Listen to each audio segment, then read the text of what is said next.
we often don't think of meekness and lowliness, just to use those words, we don't think of those as very striking leadership qualities. The temporal issue, the secular issue is almost always go get them, tear open your shirt and there's a big S on your chest and a cape, off you go, bounding over buildings. And meekness and lowliness of heart don't quite seem to fit in that.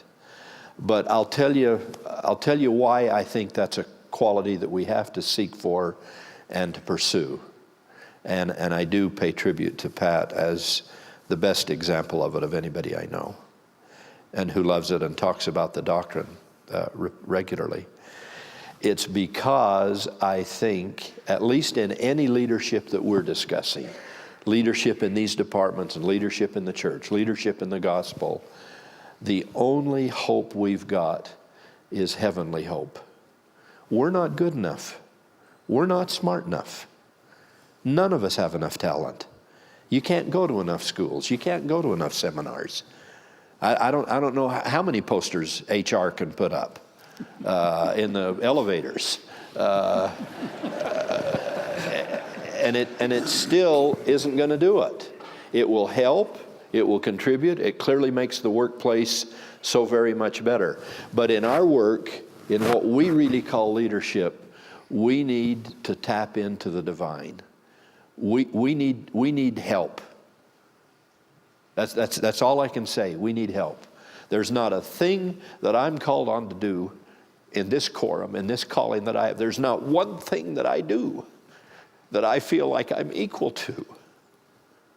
There's not a single solitary assignment that I think, oh, I'm smart enough to do that. I'm good enough to do that. I've had enough experience to do that. And that's just a great reminder. That's just something that kind of drives you to your knees.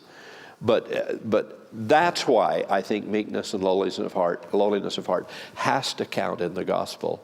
Because otherwise, I don't think we get that full connection to heaven.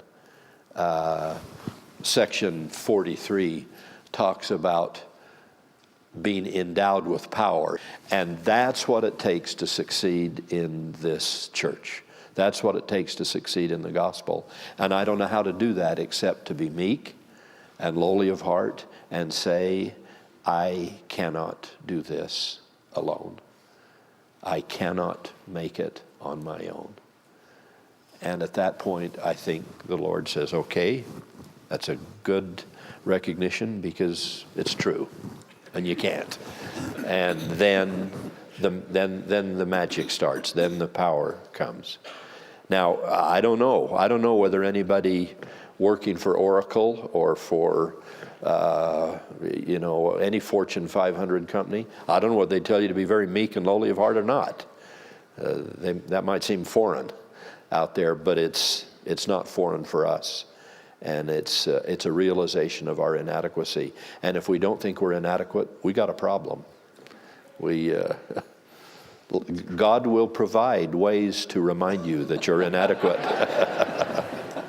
Don't tempt him. Don't push it. Don't go there. Yeah.